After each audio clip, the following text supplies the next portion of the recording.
So hi guys, welcome back to my channel. तो I M Shivanshi और आज मैं ऐसी टॉपिक पे बात करने वाली हूँ। आज है 31 दिसंबर। सो मैंने सोचा कि ये वीडियो बना ली जाए। आई डोंट नो मैं ये पोस्ट कब करूँगी, 31 दिसंबर और on 1 January, I don't know. So आज मैं आप लोगों को बताने जा रही हूँ कि जो डिसीजंस मैंने लिए हैं 2025 में, I am regretting most of them. सबसे पहला डिसीजन एज अ टीनेजर जो मैंने लिया, मैं 11th क्लास की स्टूडेंट हूँ और आई am an average student. I am not a topper, okay. तो अपनी शक्ल से देख के अगर लगता हूँ कि मैं टॉपर हूँ तो मैं नहीं हूँ topper, I am an average student. तो बेसिकली मेरे जितने भी ज़्यादा फ्रेंड्स हैं they are like chill in life, और मेरे को ना ऐसे रील्स वगैरह देख के मेरे को ऐसा लगता है कि यार ये लोग तो अब जा रहे लोग कर रहे हैं, मतलब कॉन्सर्ट्स जा रहे हैं, मैं भी जाऊँगी। बट अनफॉर्चुनेटली मैं कॉन्सर्ट्स वगैरह में तो नहीं जा पाई अभी तक। But I want to share आपको वो करना चाहिए जो आपका मन करता है। आपको अपने दोस्तों को देख के कुछ नहीं सीखना, चाहे वो आपको वो अच्छी चीज़ें सिखाए या बुरी चीज़ें सिखाए। टीनेज लाइफ में आप कई लोगों के टीनेज लाइफ से इन्फ्लुएंस होते हैं। मेरी एक फ्रेंड है, मैं उसका नाम नहीं लूँगी। शी इज़ माई जूनियर, ठीक है।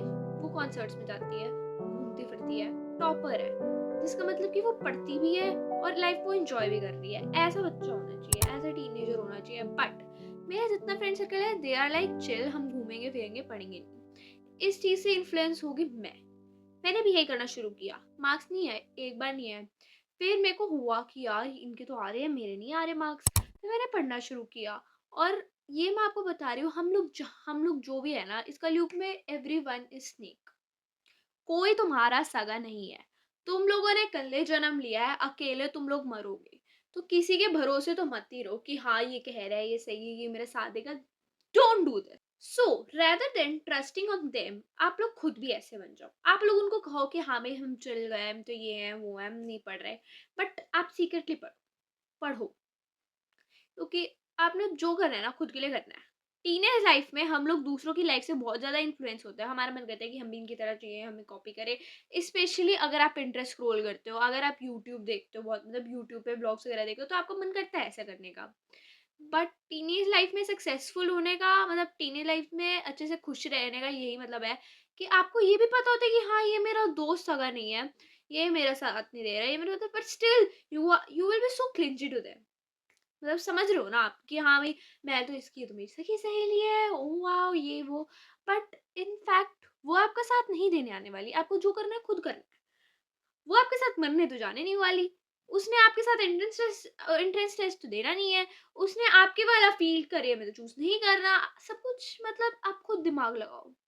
मतलब आपको जो करना है ना खुद से करना है। सबसे पहला डिसीजन तो ये हो गया कि मैं जो रिग्रेट कर रही हूँ सबसे ज्यादा, कि why I listen to my friends. Why should I listen to my friends. I ऐसा नहीं है कि मैं अपने सारे दोस्तों को बोल रही हूँ। I have some good friends, जिन्हीं के फ्रेंड ग्रुप में मैं रहती हूँ, जिनके साथ मैं ज़्यादातर रहती हूँ। देयर आर 4 to 5 फ्रेंड्स, इन्हीं के साथ मैं ज़्यादा रहना पसंद करती हूँ। बाकी I like hi hello good. But यही ऐसे दोस्त है जिनके साथ हमें पढ़ती भी हुई है, मेरे को खुद बताते हैं कि हाँ हमने इतना पढ़ लिया, तू इतना पढ़, तू यहाँ से पढ़। और I guess this is my best friend circle ever. और चाइल्डहुड से लेके मेरे अभी तक फ्रेंड सर्कल्स काफ़ी चेंज हुए हैं। एक आप लोगों ने सुना होगा कि गली मोहल्ले वाला ग्रुप होता है, वो भी था मेरा, बहुत था। फिर मैं शिफ्ट होगी, फिर वो नहीं रहा। और फिर मेरी एज ग्रुप के हिसाब से था एक, मैं अपने से बड़े बड़े लोगों के साथ भी घूमती थी। फिर स्कूल लाइफ बताती हूँ। जब से मैं अभी करंट स्कूल में हूँ, मैंने यूकेजी में यहाँ पे एडमिशन लिया। यूकेजी से सेकंड तक I change so many groups, like I change my best friends even. ये बात मैंने अभी तक किसी को नहीं बताई, बट अब मैंने सोचा है कि यूट्यूब ही मेरा बेस्ट फ्रेंड क्यों ना बन जाए। ठीक है। और उसके बाद मैंने काफ़ी सारे फ्रेंड सर्कल्स चेंज किए, बेस्ट फ्रेंड्स चेंज हुई। एंड मेरा 6th 7th क्लास मेरी लॉकडाउन में गई। अभी मैं 11th में हूँ।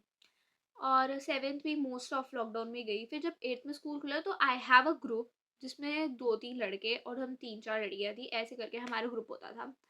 वो भी 9th में आके चेंज हो गया, क्योंकि वो सारे अलग सेक्शन में चले गए और मैं अलग सेक्शन में आ गई। उनको बी मिला, मेरे को सी मिला, और हम में से एक दो और अलग हो गए, वो डी या ई सेक्शन में चले गए। तो यहाँ से हमारा ग्रुप टूटा। फिर जो वो लोग एक सेक्शन में थे उनकी भी बातचीत कम होने लगी, आई डोंट नो व्हाई। और उसके बाद मेरा 9th में 9th 10th में मेरा सेम ग्रुप रहा। 11th में आके मतलब मोस्ट ऑफ उन्होंने स्कूल छोड़ दिया या स्ट्रीम दूसरी ले ली, तो अब मेरा 11th में नया ग्रुप बना है जो 11th और 12th में चलने वाला है। कॉलेज लाइफ का आई डोंट नो। सो ये तो मेरा था सबसे पहला डिसीजन जो मैंने बहुत ज़्यादा रिग्रेट किया है कि मेरे को किसी और की सोशल लाइफ से इन्फ्लुएंस नहीं होना। मैंने जो करना है खुद करना है। खुद को मोटिवेटेड रखो, सबसे पहली बात मोटिवेटेड रखो और डिसिप्लिन रखो। अगर आप मोटिवेटेड भी हो और डिसिप्लिन भी हो ना, तो आप कुछ भी कर सकते हैं। अदर डिसीजन जिस पे मेरे को सबसे ज्यादा रिग्रेट है वो है अनप्रोडक्टिविटी, जो मोस्ट ऑफ सबका सेम है। आई मीन इस साल मैंने जितनी अनप्रोडक्टिविटी दिखाई है ये बहुत ज्यादा ह्यूज थी। पहले क्या होता था, जून की छुट्टी होती थी तो मैं अपनी फ्रेंड्स के साथ साइकिलिंग जाती थी, घूमते थे हम लोग, क्रिकेट खेलते थे, बैडमिंटन खेलते थे, कुछ ना कुछ खेलते थे। बट इस बार मैं पूरी जून की छुट्टियां घर पे रही, मैं कहीं गई भी नहीं। ओके, छुट्टियां घर पे रही, 8-8 10-10 बजे उठना, फिर मेरी 11-12 बजे की ट्यूशन होती थी तो मैं वही चली जाती थी। सो बस मेरी ऐसे रही। और वैसे भी मैं आजकल नहीं उठ पा रही टाइम पे। और मैं अपने साथ के स्टूडेंट्स को ये बोलना चाहूँगी कि अगर आप बेड पे बैठ के पढ़ाई कर रहे हो और आपके मार्क्स आ रहे हैं, I don't think so it's possible, but मेरे साथ तो नहीं होता ऐसा। मैं जब भी ज़्यादातर बेड पे बैठ के पढ़ाई करती हूँ मेरे मार्क्स नहीं आते।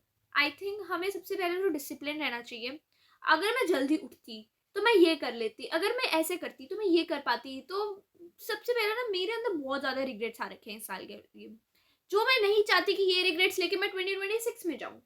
तो इसलिए मैंने कुछ सोचा है कि मैं कल ही, मतलब कल से सुबह जल्दी उठना शुरू कर दूंगी। और एक ये विजन बोर्ड का सिस्टम मुझे नहीं समझ आता कि ये काम करते नहीं करता। जितने लोगों ने विजन बोर्ड बनाया उनका काम कर रहा है। मैंने मतलब ऐसे भी फिजिकली विजन बोर्ड नहीं बनाया, बट मेरे माइंड में है कि हाँ मैंने ये करना है, विजन बोर्ड ये रखा हुआ है। तो अब मैं उसको फाइनली एक ऐसे मतलब नॉट अ हार्ड कॉपी अपने पास लगा के वॉलपेपर रख लूंगी, सो दैट क्या पता मेरा भी विजन बोर्ड काम कर जाए। टीनेज एज, 11-12 साल का बच्चा सबसे ज्यादा अट्रैक्ट होता है। 11 साल का बच्चा is not a teenager, but 13 साल का बच्चा तो टीनेजर होता है ना। बट ये सारी गंदी आदतें, मतलब सब कुछ सबसे ज्यादा यू नो गुस्सा वगैरह जो है ना, ये सब आ रहा है आजकल 10-11 साल के बच्चों से। मतलब 10 साल तो नहीं, 11-12 साल के बच्चों के अंदर बहुत ज्यादा एग्रेशन भरा पड़ा है। ये क्यों हो रहा है? लोग कहते हैं, डॉक्टर कहते हैं कि मोबाइल की वजह से। आई डोंट थिंक सो ये मोबाइल की वजह से है। सबसे पहले तो अगर आप लोग अपनी फीलिंग्स के साथ शेयर कर पा रहे हो कि हाँ आज स्कूल में ये हुआ ये हुआ, अगर आपके पेरेंट्स आपके साथ अच्छे हैं, मतलब बोलने में अच्छा आपका वो है, आपकी इंटरेक्शन पावर अच्छी है, तो आपके अंदर रिग्रेशन आ ही नहीं सकता। सबसे पहली बात, आपके अंदर जो भी है ना, आप वो सीधा सीधा मुंह पे जाके बोल दो। सब कुछ है, डिस्कस करो, कोई तो होगा डिस्कस करने के लिए, कोई नहीं है तो काम चलाना पड़ता है। ठीक है। थर्ड, मैंने अच्छे इंट्रैक्शन नहीं बना के रखे। मैं मतलब अपनी किसी को बता नहीं पाती। And now I have to talk about something about psychology. कि कहते हैं कि टीनेज एज में आके हार्मोनल चेंजेस होते हैं, इसलिए एग्रेशन आते हैं, इसलिए ये सब होता है। आई don't know about this, but मेरे अंदर एग्रेशन आई गेस बचपन से। आई डोंट नो इसका रीज़न क्या है, बट ऐसा है तो है। और मैंने कई सारे ऐसे डिसीजंस लिए हैं जिससे मुझे रिग्रेट होता है।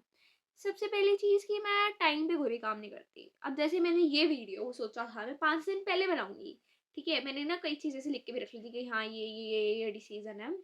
और जिस नोटबुक में मैंने लिखा था वो मैं नोटबुक ही गुम कर दी। ये वीडियो मैंने 5 दिन पहले बनानी थी, 4 दिन पहले बनाती, 1 दिन लिखा, अगले दिन शूट करती। अभी भी मैंने बड़ी मुश्किल से मतलब ऐसे उठ के बैठी हूँ। अपना मतलब असाइनमेंट्स वगैरह मैं टाइम पे नहीं कर पाती कई बार। तो मुझे ऐसा लगता है, और जब तैयार होना होता है, स्पेशली तैयार होना होता है, मैं मुँह पे कोई स्किन केयर वगैरह नहीं कर रही थी, सिर्फ स्किन केयर करती हूँ, मतलब मेकअप वगैरह नहीं करती हूँ। मैंने मेकअप की वीडियो डाली थी और मेरे को पता चल गया कि मेरे मुँह पे मेकअप नहीं सूट कर रहा। मेरे घर वालों ने मेरे को यही बोला, मतलब मेरे पेरेंट्स ने ऐसे बोला, मतलब फैमिली में भी कि तेरे ऊपर मेकअप नहीं सूट कर रहा। सो आई वाज लाइक हाँ सही में नहीं कर रहा, तो इसलिए। और मैंने एक चीज़ में जिससे मुझे खुशी है कि मैंने अपना अच्छे से स्किन केयर रूटीन बना के रखा। पता नहीं क्यों मैंने आते आते आखिरी के 10-11 दिन में अपना स्किन केयर रूटीन खराब कर दिया। शायद दिख रहा हो, आई डोंट नो। मेरे बहुत फेस में बहुत सारे पिंपल्स हो गए आखिरी के 8-10 दिन में, क्योंकि जब से मैंने स्किन केयर करना छोड़ा है। और अगर आपको मेरी स्किन केयर की वीडियो चाहिए तो मैं जल्दी बना दूंगी। Don't forget to comment. Last I would like to say कि आपको हमेशा spend a quality time but with yourself. Spend quality time with your friends, spend quality time with your family, but सबसे ज़्यादा टाइम दो खुद को। अगर आप खुद को जानोगे नहीं, पहचानोगे नहीं, तो इम्प्रूव कैसे करोगे? और अपनी गलतियों को सिर्फ़ ऐसे मूव ऑन मत करो, ठीक है? उससे सीखो, अपनी गलती सुधारोगे तो कामयाब बनोगे, तो होगे success. And thanks for watching, and don't forget to like, subscribe and share.